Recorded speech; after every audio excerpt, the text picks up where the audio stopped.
Shalom saudara, saya Andi Siswanto. Selamat berjumpa kembali dalam program Sekolah Kehidupan.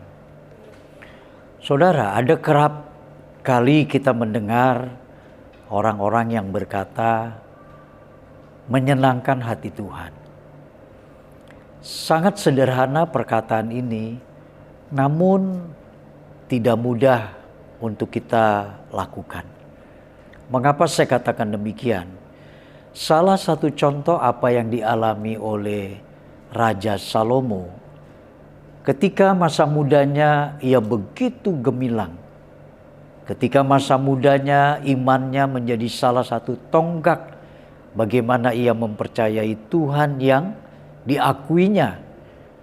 Bahkan kalau kita melihat perjalanan Salomo, tidak ada orang seperti dia sebelum dan sesudah Salomo.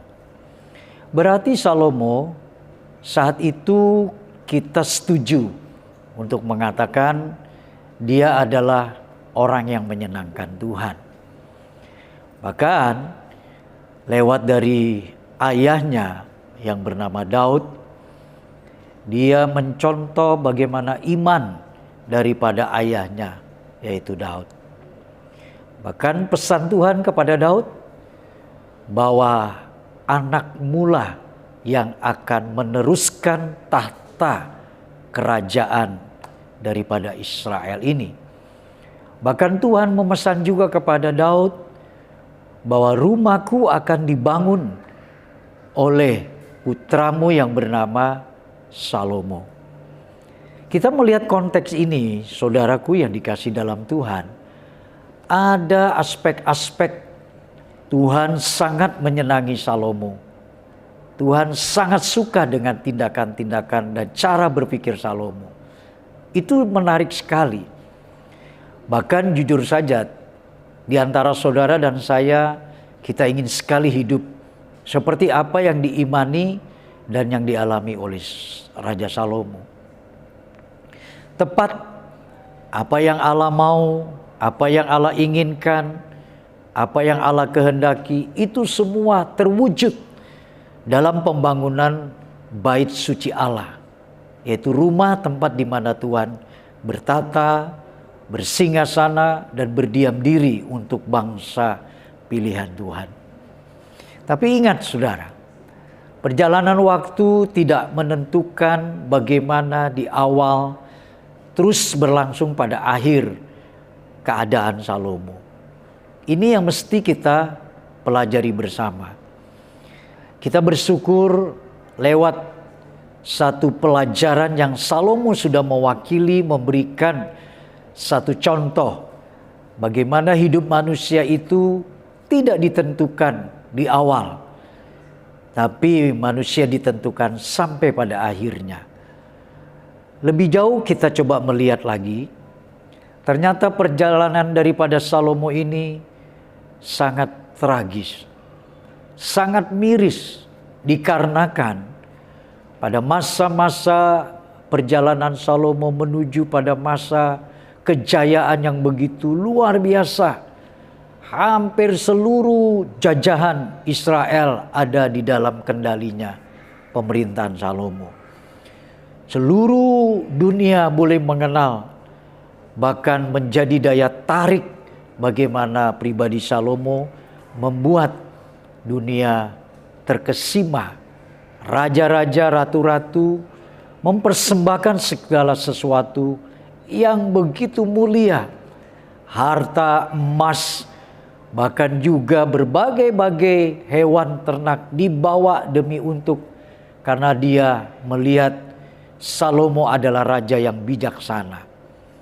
Salomo mewakilkan orang yang takut akan Tuhan. Dan Salomo bukti bahwa Tuhan hidup dalam diri seorang raja. Nah, perjalanan ini semakin hari mewarnai keberadaan Tuhan dengan Salomo. Dan akhirnya Salomo menjadi satu pribadi yang tidak bisa bertahan atau mempertahankan iman percayanya.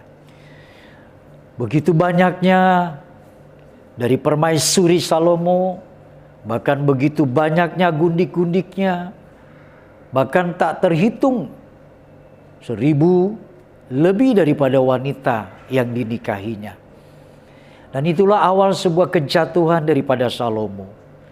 Yang tadinya dia begitu kokoh, begitu teguh, begitu kuat pendiriannya. Sampai dia menjadi pelaksana daripada rancangan Tuhan.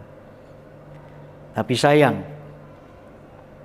di akhir sebelum kehidupannya bermasalah, Salomo menjadi pribadi yang tidak tahan lagi bagaimana istri-istrinya, permaisurinya, bahkan gundik-gundiknya menyimpangkan iman percayanya. Supaya Salomo tidak lagi berpaut pada Tuhan. Salomo tidak lagi mengandalkan Tuhan. Bahkan firman Allah sangat kuat sekali. Salomo akhirnya menjadi goyah. Dan dia menjadi orang yang percaya untuk menyembah kepada berhala-berhalanya. Istri-istrinya, permaisuri dan gundiknya. Bahkan firman Tuhan mengatakan bahwa gundik-gundiknya dan permaisurinya menyimpangkan iman Salomo kepada berhala-berhala mereka. Saudara, kalau tadi di awal saya mengatakan sangat sederhana kata menyenangkan hati Tuhan. Tetapi ditentukan bukan di awal atau di pertengahan perjalanan hidup seseorang. Tapi menyenangkan Tuhan itu adalah sesuatu yang terus secara progresivitas. Kita terus berjalan, terus mengamati, terus memberikan hidup ini dalam tuntunan Tuhan. Bagi kita meraih sesuatu itu mudah di awal. Namun kita tidak akan mudah ketika kita mengakhiri. Hari-hari ini begitu banyak orang sangat tidak mudah lagi untuk mengikut Tuhan secara sungguh-sungguh. Mereka dibutakan seperti keadaan Salomo kala itu. Karena sudah jaya, sudah hebat, sudah megah, sudah apa yang dia mau itu semuanya ada. Akhirnya dia tergelincir dalam satu ketidaksadaran. Dia telah meninggalkan, dia telah mengecewakan hati Tuhan. Bahkan lebih jauh, dia telah membuat hati Tuhan luka.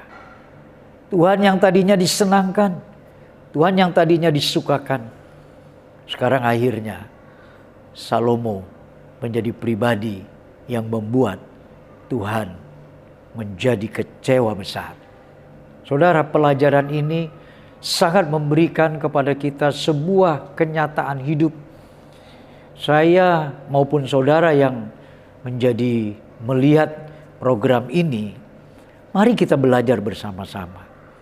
Hidup kita bukan ditentukan hari ini, tapi hidup kita ditentukan bagaimana ketika di akhir hidup kita, di masa tua kita, di masa bagaimana kita menyelesaikan pertandingan. Adakah kita masih berprinsip menyenangkan Tuhan? Menyenangkan Tuhan berarti kita memperlakukan Tuhan sepantasnya dalam hidup kita. Menyenangkan Tuhan berarti kita mengikuti apa yang menjadi perintah, bahkan juga firman Tuhan.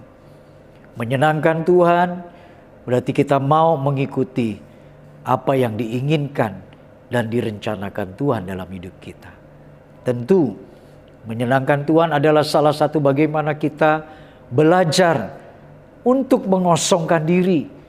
Belajar untuk tidak mengikuti segala keinginan-keinginan kita. Dan belajar untuk kita menyangkal diri. Ini sesuatu yang tidak mudah. Tapi bagi orang yang mau menyenangkan Tuhan, maka dia harus belajar untuk membayar harga yang sangat mahal. Kalau Yesus berkata, Keinginanku adalah menyenangkan Bapa. Makananku adalah menyenangkan Bapa. Kalau Yesus bisa melakukan itu, berarti kita sebagai pengikutnya dan kita sebagai orang-orang percaya kepadanya, kita pun harus mengalami hal yang sama. Itulah bagaimana perjalanan hidup orang benar. Dan lewat perenungan ini, mari ada satu kesempatan untuk kita punya. Dan disitulah kita belajar. Karena kalau kita sudah tahu rahasianya menyenangkan Tuhan adalah memberikan hidup dan biarkan Tuhan yang menghidupi kita. Maka saya mau mengatakan itulah kebahagiaan orang benar. Sebelum mengakhiri daripada program sekolah kehidupan ini, saya mengajak sebelum terlambat, mari inilah kesempatan yang baik, kesempatan yang berharga untuk kita bisa menikmati arti hidup. Sebelum Tuhan panggil kita pulang, kita memiliki hidup yang besar, hidup yang benar-benar sesuai dengan menyenangkan Tuhan. Kiranya lewat perenungan ini kita diberkati Tuhan. Sampai jumpa di program-program sekolah kehidupan yang akan datang. Kiranya kesempatan ini memberkati kita. Tuhan Yesus memberkati. Haleluya. Amin.